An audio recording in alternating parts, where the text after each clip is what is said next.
Chapter 3, Man's Response to God.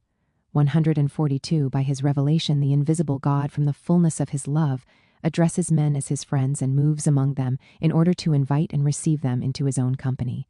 1. The adequate response to this invitation is faith. 143. By faith, man completely submits his intellect and his will to God. With his whole being, man gives his assent to God, the revealer. Sacred Scripture calls this human response to God, the author of revelation, the obedience of faith. 3. Article 1, I believe. I, the obedience of faith. 144.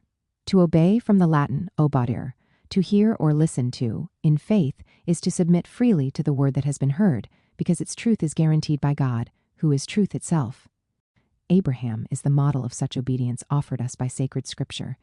The Virgin Mary is its most perfect embodiment, Abraham, father of all who believe.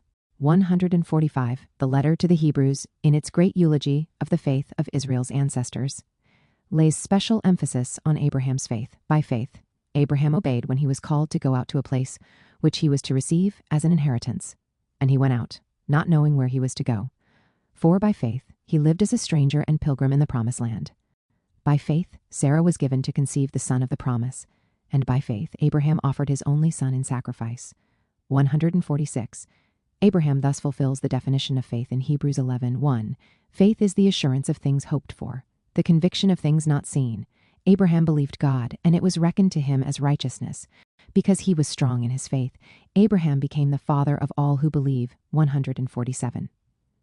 The Old Testament is rich in witnesses to this faith. The letter to the Hebrews proclaims its eulogy of the exemplary faith of the ancestors who received divine approval.